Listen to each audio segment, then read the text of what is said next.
Top 10 budget announcement பத்தி நம்ம பார்க்க போறோம்.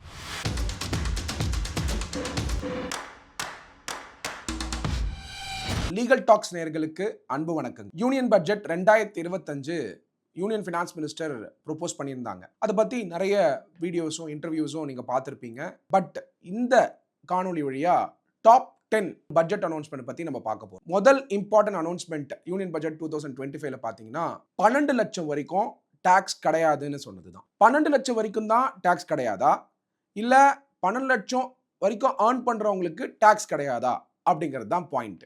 இந்த யூனியன் பட்ஜெட் 2025ல 12 லட்சம் யார் ஏர்ன் பண்றாங்களோ அவங்களுக்கு ரிபேட் மாடல்ல டாக்ஸ் பெனிஃபிட் தராங்க. ஸோ 12 லட்சம் ஏர்ன் பண்றவங்களுக்கு கவர்மெண்ட் என்ன சொல்றாங்கன்னா 12 லட்சத்துக்கு ஸ்லாப், புது ஸ்லாப்ஸும் அனௌன்ஸ் பண்ணியிருக்காங்க. அந்த ஸ்லாப் ரேட்டை நீங்க அப்ளை பண்ணீங்கன்னா கிட்டத்தட்ட 60,000 ரூபாய் வந்து டாக்ஸ் வரும். அது மட்டும் இல்லாம 75,000 ரூபாய் ஸ்டாண்டர்ட் டிடக்ஷனும் உண்டு. ஒரு சமயம் நீங்க 12,75,000 சம்பாதிச்சீங்கன்னா 75,000 மைனஸ் பண்ணா 12 லட்சம். அந்த 12 லட்சத்து மேல 60,000 வந்து ரிபேட்டா கவர்மெண்ட் கொடுக்கறதா சொல்லியிருக்காங்க. ரிபேட்டா கொடுக்கறதுனால 12 லட்சம் வரைக்கும் நீங்க ஏர்ன் பண்ணா உங்களுக்கு டாக்ஸ் கிடையாது. இது செக்ஷன் 87A படி கொடுக்கக்கூடிய ரிபேட். அதனால நீங்க 12,10,000 ரூபாய் இல்ல 12,01 ரூபாய் ஏர்ன் பண்ணா கூட 60,000 ரூபாய் டாக்ஸ் ஆயிடும். ஏன்னா ரிபேட் அப்ளிகபிள் கிடையாது. ஃபார் எக்ஸாம்பிள் நீங்க 13 லட்சம் ரூபாய் நீங்க ஏர்ன் பண்ணீங்கன்னா 75,000 ரூபாய் ஸ்டாண்டர்ட் டிடக்ஷன் போயிடும். 75,000 ரூபாய் ஸ்டாண்டர்ட் டிடக்ஷன் போயிடுச்சுன்னா 12,25,000 ரூபாய் டாக்ஸ் ஆகும். அந்த 12,25,000 ரூபாய் ஆகப்பட்டது 4 லட்சம் வரைக்கும் பேசிக் எக்ஸம்ஷன் லிமிட். அதாவது 0 to 4 lakhs வரைக்கும் டாக்ஸ் கிடையாது. 4 lakhல இருந்து 8 lakhs வரைக்கும் 5%. 8 lakhs to 12 lakhs வந்து 10%. 12 லட்சத்துல இருந்து 12,25,000 வரைக்கும் 15%. அப்படி பார்க்கும்போது 63,750 டாக்ஸ் வரும். இந்த 63,750 ஆகப்பட்டது ரிபேட் 87A அப்ளிகபிள் இருந்திருந்தா 60,000 ரூபாய் மைனஸ் ஆயிருக்கும். பட் ரிபேட் அலௌடு கிடையாது. காரணம் என்னன்னா 12,25,000 இருக்கிறதுனால 12 lakhs கிராஸ் பண்றதுனால அவருக்கு ரிபேட் அப்ளிகபிள் கிடையாது. அப்ப நம்ம புரிஞ்சுக்க வேண்டியது என்னன்னா 12 லட்சம் ஏர்ன் பண்றவங்களுக்கு ரிபேட் மாடல் தான் பெனிஃபிட் கொடுக்குறாங்களே தவிர பேசிக் எக்ஸம்ஷன் 4 லட்சமா தான் இருந்துகிட்டு இருக்கு. அதனால யாரெல்லாம் 12 லட்சம் மேல ஏர்ன் பண்றாங்களோ அவங்களுக்கு ஸ்லாப் ரேட்ஸ் அப்ளை ஆகும். ஸ்லாப் ரேட்ஸ் ஆகப்பட்டது 0 to 4 lakhs ஆகப்பட்டது நில்லு. 4 lakh to 8 lakh பாத்தீங்கன்னா 5%. 8 லட்சத்துல இருந்து 12 லட்சம் வரைக்கும் 10%. 12 லட்சத்துல இருந்து 16 லட்சம் வரைக்கும் 15%. 16 லட்சத்துல இருந்து 20 லட்சம் வரைக்கும் 20%. 20 லட்சத்துல இருந்து 24 லட்சம் வரைக்கும் 25%. 24 லட்சம் பிளஸ் பாத்தீங்கன்னா 30%. இந்த மாதிரியான டாக்ஸ் ஸ்லாப்ல தான் அது டாக்ஸ் ஆகும். அதனால எல்லாருக்கும் 12 லட்சம் டாக்ஸ் பெனிஃபிட் கிடையாது. 12 லட்சம் வரைக்கும் ஏர்ன் பண்றவங்களுக்கு தான் டாக்ஸ் பெனிஃபிட். அதனால மொத்த மிடில் கிளாஸுக்குமே இது பயனடையுது அப்படின்னு கிடையாது. யாருக்கு 12 லட்சம் தாண்டுறாங்களோ அவங்களுக்கு இந்த டாக்ஸ் பெனிஃபிட் கிடையாது அப்படின்னு நம்ம புரிஞ்சுக்கணும். செகண்ட் இம்பார்ட்டன்ட் அனௌன்ஸ்மெண்ட் ஆகப்பட்டது புது இன்கம் டாக்ஸ் சட்டத்தை இந்த வாரம் பார்லிமெண்ட்ல தாக்கல் பண்றதா இருக்கிறதா சொன்னாங்க யூனியன் ஃபினான்ஸ் மினிஸ்டர். இது ரொம்ப சந்தோஷமான விஷயமா இருந்தாலும் டாக்ஸ் பிராக்டிஷனருக்கு, லாயர்ஸ்க்கு, சார்ட்டர்ட் அக்கௌண்டன்ட்ஸ்க்கு புது சட்டம் வந்தாலே எல்லாருக்கும் வந்து ஒரு எந்தூசியாசமோ என்ன புதுசா கொண்டு வர போறாங்கன்னு இருந்தா கூட இண்டஸ்ட்ரிக்கு இது பெரிய பாதிப்பை உருவாக்க வாய்ப்புகள் இருக்கு. அதை தாண்டி ப்ரொஃபஷனல்ஸ்க்கே பழைய இன்கம் டாக்ஸ் நம்ம நாட்டில் பார்த்தீங்கன்னா இன்கம் டாக்ஸ் ஆகப்பட்டது 1920ல இருந்தது. சப்சிக்வெண்டா 1961ல இன்கம் டாக்ஸ் ஆக்ட் ஆகப்பட்டது புதுப்பித்து கொண்டு வந்தாங்க சுதந்திரம் வாங்கினதுக்கு அப்புறம். அந்த இன்கம் டாக்ஸ் ஆக்ட் தான் இது வரைக்கும் அமெண்ட் பண்ணி ஒரு ஃபினான்ஸ் ஆக்ட்லயுமே அமெண்ட் பண்ணி நம்ம கொண்டு வந்துட்டு இருக்கோம். அப்படி இருக்கும் பொழுது அந்த ஃபினான்ஸ் ஆக்டை பேஸ் பண்ணி அமெண்ட்மெண்ட்டை பேஸ் பண்ணி இருக்கக்கூடிய இன்கம் டாக்ஸ் சட்டத்தை இப்போ ரீப்ளேஸ் பண்ணி சிம்பிளிஃபை ஆக்கணும்னு சொல்லியிருக்காங்க கவர்மெண்ட். சிம்பிளிஃபை ஆக்கணும்னு சொன்னா கூட இதுல முக்கியமான பாயிண்ட் நம்ம புரிஞ்சுக்கணும். கிரிமினல் சட்டங்களையும் மாத்திருந்தாங்க. இப்போ கிரிமினல் சட்டமே மாறினாலும் பழைய சட்டத்தையும் நம்ம கோர்ட்டுக்கு கொண்டு போறோம், புது சட்டத்தையும் கோர்ட்டுக்கு கொண்டு போறோம். அதாவது பேர் ஆக்ட். அப்படி பார்க்கும்போது எதுக்குன்னா எந்தெந்த சட்டத்தில் கேஸ் பெண்டிங் இருக்கோ அது முடிகிற வரைக்கும் அந்த சட்டம் தான் அப்ளை ஆகும். புது அசஸ்மெண்ட்டுக்கு, புது ஃபைலிங்க்கு புது சட்டம் அப்ளை ஆகும். அப்படி இருக்கும் பொழுது பிராக்டிசிங் ப்ரொஃபஷனல்ஸ்க்கும் இது ஒரு அடிஷ்னல் பேர்டன் தான். வாய்ப்பே இருந்தாலும் அடிஷ்னல் வாய்ப்பா அமைஞ்சாலும் அடிஷ்னல் பேர்டன் தான். அப்படின்னு பார்க்கும் பொழுது இதுல அடுத்த முக்கியமான விவாதம் என்னன்னா சுப்ரீம் கோர்ட், அப்பெக்ஸ் கோர்ட் ஜட்மெண்ட்ஸ்க்கு எஃபெக்ட் கொடுத்தா கண்டிப்பா புது சட்டம் இன்கம் டாக்ஸ் சட்டமாகப்பட்டது சிம்பிளிஃபைடா இருக்காது. ஏன்னா over period of time income tax சட்டத்தில் வந்த பல சுப்ரீம் கோர்ட் ஜட்மெண்ட்டுக்கு நல்லிஃபை பண்றதுக்கோ எஃபெக்ட் கொடுக்கறதுக்கோ முயற்சி எடுத்தா புது சட்டத்தில் அந்த சட்டம் சிம்பிளிஃபையா இருக்காது.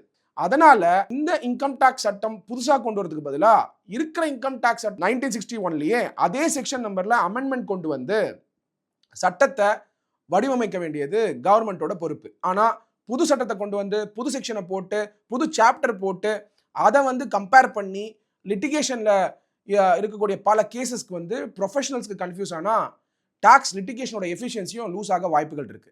ஏன்னா அசஸ்மெண்ட் ப்ரொசீஜராக இருக்கட்டும், இல்லை இன்கம் எஸ்கேப்பிங் அசஸ்மெண்ட் செக்ஷனாக இருக்கட்டும், அசஸ்மெண்ட் பெஸ்ட் ஜட்மெண்ட் அசஸ்மெண்ட்டாக இருக்கட்டும், நிறைய சுப்ரீம் கோர்ட் ஜட்மெண்ட்ஸாக இருக்கட்டும், இது எல்லாமே டாக்ஸ் ப்ரொஃபஷனல்ஸ்க்கு சுதந்திரம் வாங்கினதுக்கு அப்புறம் ஒரு விதமான கம்ஃபர்ட்டோட டிராவல் ஆகிட்டு இருக்கு. அப்படி பார்க்கும் பொழுது கவர்மெண்ட்டுக்கும் அதே நிலையில தான் இருந்துகிட்டு இருக்கு. ஏன்னா எந்த கேஸ் போட்டாலும் கவர்மெண்ட்டை டிஃபெண்ட் பண்ணணும்.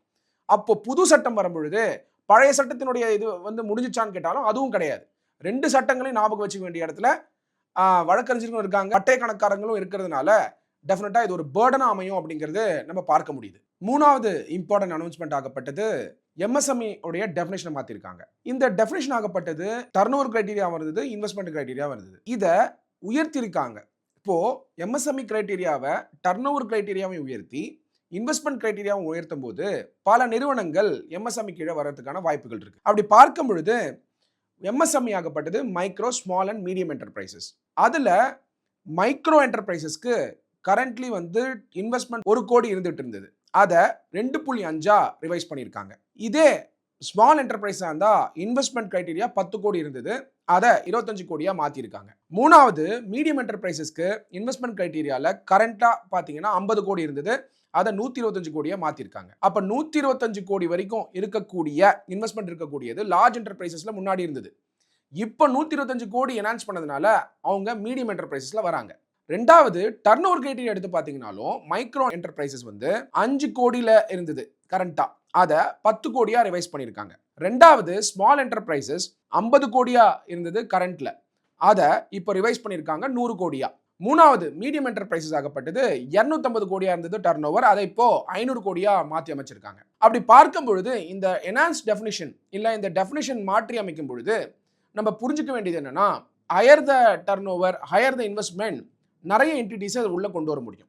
அப்படி கொண்டு வரதுனால என்ன பயன் கிடைக்கும்னா, பல நிறுவனங்களுக்கு எம்எஸ்எம்இங்கிற ரெகக்னிஷன் கிடைக்கும். எம்எஸ்எம்இ அப்படிங்கிற ரெகக்னிஷன் கிடைக்கும் போது பேமெண்ட் டேர்ம்ஸாக இருக்கலாம், அவங்களுக்கு கொடுக்கக்கூடிய சலுகையாக இருக்கலாம், இன்கம் டேக்ஸ் பெனிஃபிட்டாக இருக்கலாம், இல்லை ஜிஎஸ்டியோடைய பெனிஃபிட்ஸாக இருக்கலாம், அவங்களுக்குன்னு ஒரு ஸ்கீம் கொண்டு வந்தால் அப்ளிகபிலிட்டியாக இருக்கலாம், இல்லை ஸ்டேட் கவர்மெண்ட் கொண்டு வர ஸ்கீமாக இருக்கலாம், சென்ட்ரல் கவர்மெண்ட் கொண்டு வர ஸ்கீமாக இருக்கலாம், எல்லாமே அந்த நிறுவனத்துக்கும் அப்ளை ஆகப்படும். அதனால இந்த கிரைட்டீரியா என்ஹான்ஸ் பண்ணதுனால நிறைய கம்பெனிஸ் வந்து எம்எஸ்எம்இல வரதுக்கான வாய்ப்புகள் இருக்கு. கிட்டத்தட்ட 5 கோடி எம்எஸ்எம்இ இந்தியாவில் இருக்குன்னு சொல்றாங்க. கிட்டத்தட்ட அதில் 1 கோடி எம்எஸ்எம்இ ரெஜிஸ்டர் பண்ணியிருக்காங்க. அப்படி ரெஜிஸ்டர் பண்ணிருக்க எம்எஸ்எம்இக்கு லோனு, கிரெடிட் ஃபெசிலிட்டி எல்லாமே கொடுக்கறதுக்கான வாய்ப்புகளும் உண்டு. அது மட்டும் இல்லாமல் எம்எஸ்எம்இ தான் 94% எம்ப்ளாய்மெண்ட் ஆப்பர்ச்சுனிட்டி உருவாக்குறாங்க. இதை தாண்டி 94% ஆஃப் கார்பரேட் டாக்ஸும் எம்எஸ்எம்இ தான் கட்டுறாங்க. பேலன்ஸ் 6% தான் பெரிய நிறுவனங்கள் கட்டுறாங்க.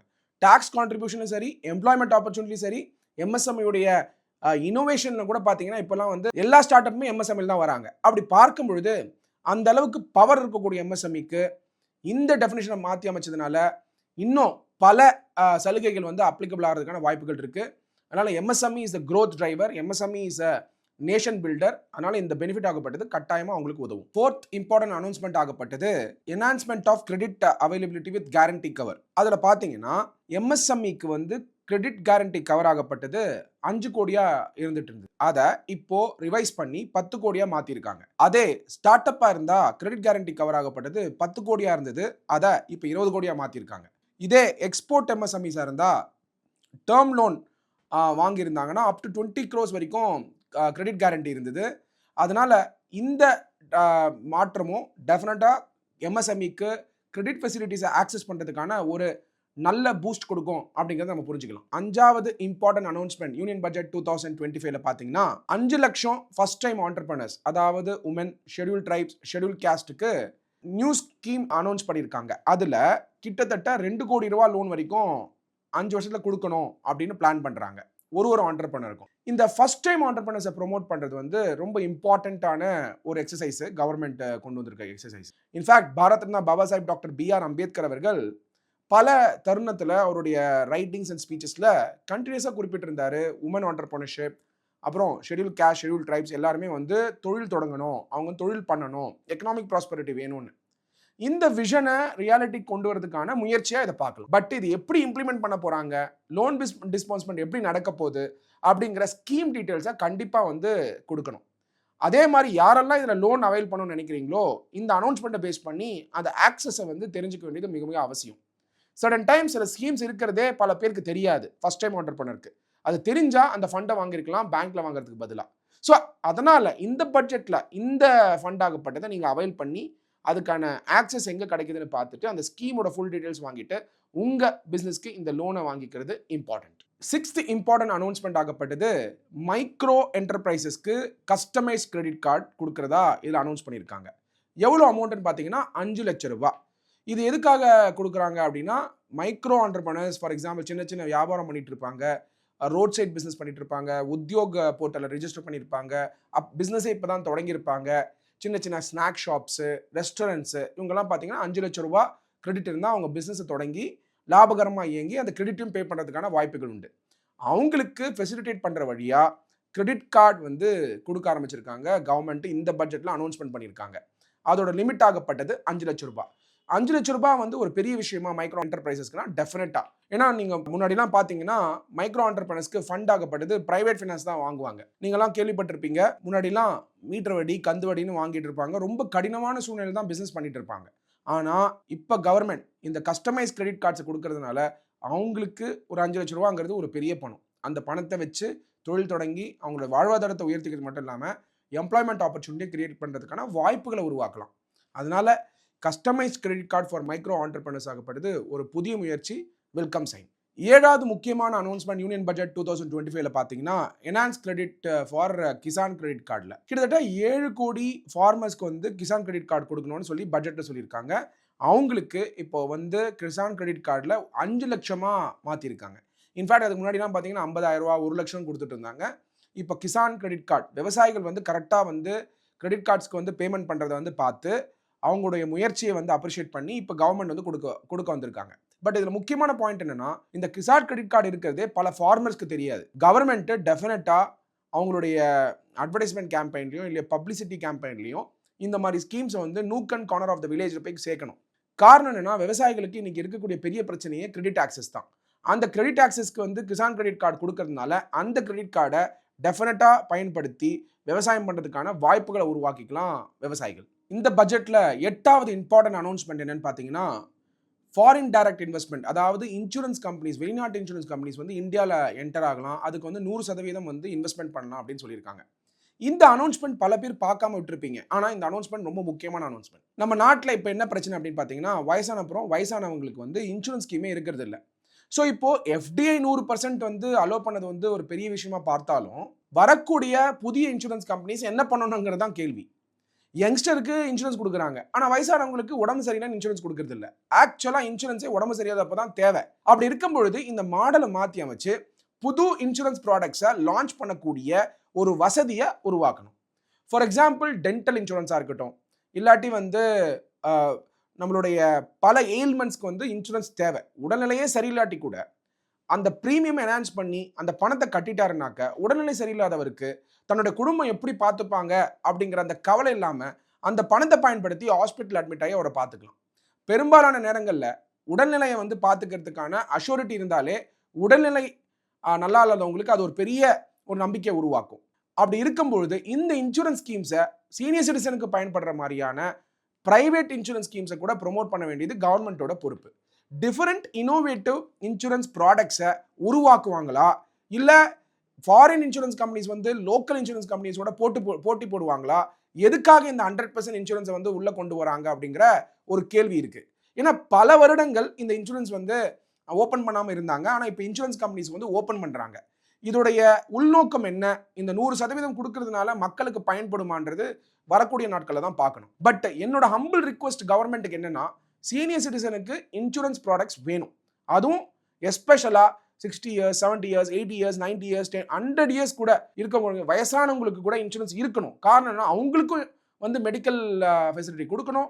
At the same time huge population youth இருக்கிறதுனால அவங்க கட்டக்கூடிய ப்ரீமியம் வந்து ஆல்ரெடி லாபம் தான். ஏன்னா பெரும்பாலான யூத்துக்கு வந்து எந்த பிரச்சனையும் வரதில்லை உடல்நிலையில்.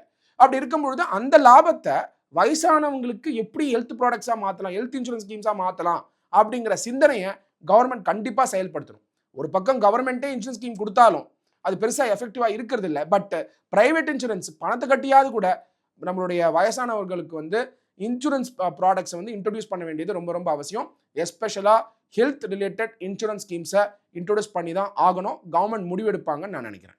9வது இம்பார்ட்டன்ட் அனௌன்ஸ்மெண்ட் யூனியன் பட்ஜெட் 2025 எடுத்து பார்த்தீங்கன்னா அர்பன் சேலஞ்ச் ஃபண்ட். இந்த அர்பன் சேலஞ்ச் ஃபண்ட் எதுக்கு? நம்மளுடைய கோயம்புத்தூரை சார்ந்து லாயலா கல்லூரியில் பெரிய மேனேஜ்மெண்ட் எக்ஸ்பர்ட் படித்து வெளிநாட்டில் போய் ஒர்க் பண்ணியிருந்தாரு CK பிரகலாத் அவர்கள். இஸ் அ கிரேட் மேனேஜ்மெண்ட் குரு.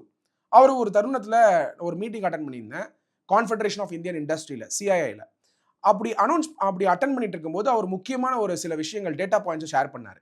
இது ஒரு 15 வருஷத்துக்கு முன்னாடி. அப்போ என்ன சொன்னாருன்னா, நம்ம இந்தியாவில் வந்து 500 சிட்டியாவது மினிமம் இருக்கணும். ஏன்னா வில்லேஜுங்கிறது நம்மளுக்கு நிறைய வில்லேஜஸ் இருந்துகிட்டு இருக்கு. ஸோ அப்படி இருக்கும்பொழுது கிட்டத்தட்ட 7,70,000 வில்லேஜஸ்க்கு மேற்பட்ட வில்லேஜஸ் இருக்கு. ப்ளஸ் 750 டிஸ்ட்ரிக்ட்ஸ் இருக்கு. ஒரு டிஸ்ட்ரிக்ட்டுக்குமே பார்த்தீங்கன்னா ஒரு சிட்டி தேவைப்படும். டவுனுங்கிற லெவலை தாண்டி ஒரு சிட்டி தேவைப்படும் அப்படிங்கிறத இன்டைரக்டா அவர் குறிப்பிட்டிருந்தாரு அவருடைய ரிப்போர்ட்ஸ்ல.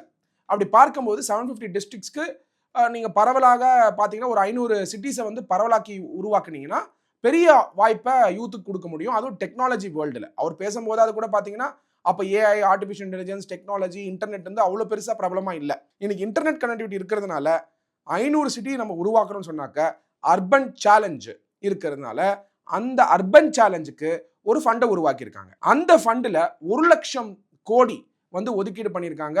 எதுக்காகனா சிட்டிஸ் ஆஸ் க்ரோத் ஹப்ஸாகவும் creative redevelopment of cities, water and சானிடேஷனை உருவாக்குறதுக்காக.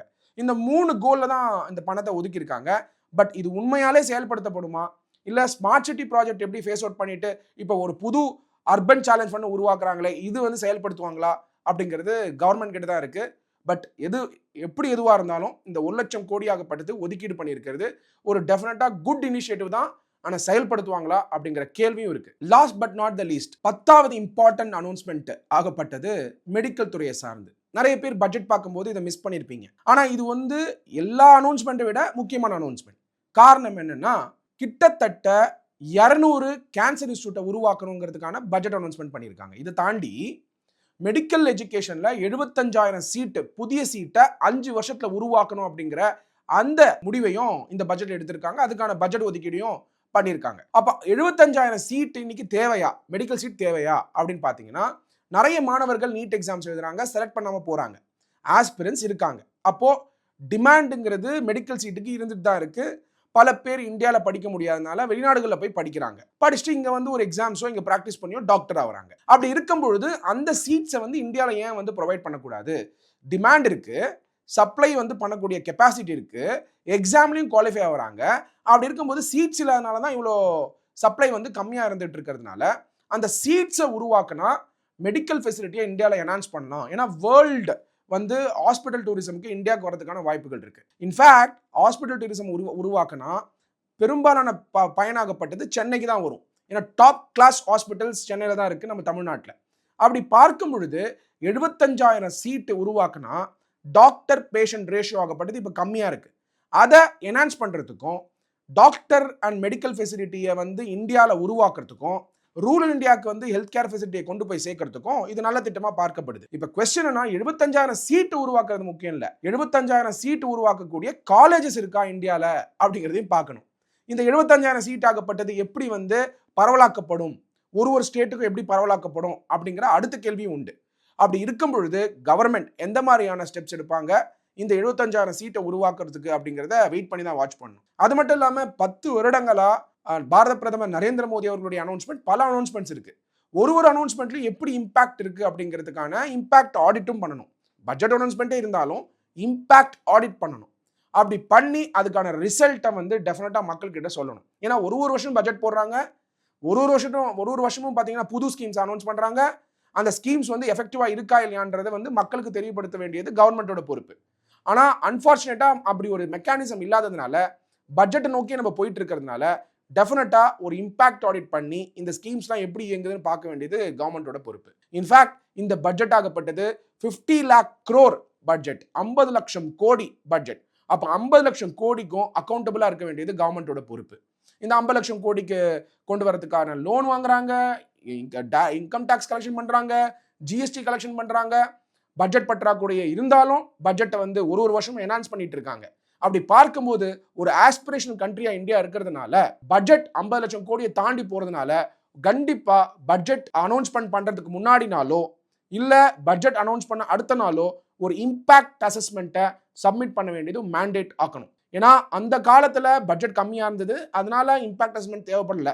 பட் இப்போ டெக்னாலஜி நல்லா இருக்கிறதுனால, ஸ்டேட்ஸ் வந்து டேட்டாஸ் கொடுக்கறதுனால, அந்த டேட்டாஸை வச்சு ஒரு இம்பாக்ட் அசஸ்மெண்ட் பண்ண வேண்டியது கவர்மெண்டோட பொறுப்பு. இதுதான் top 10 announcement of the budget. என்னோட பார்வையில நம்ம இன்னொரு தருணத்தை சந்திக்கலாம்.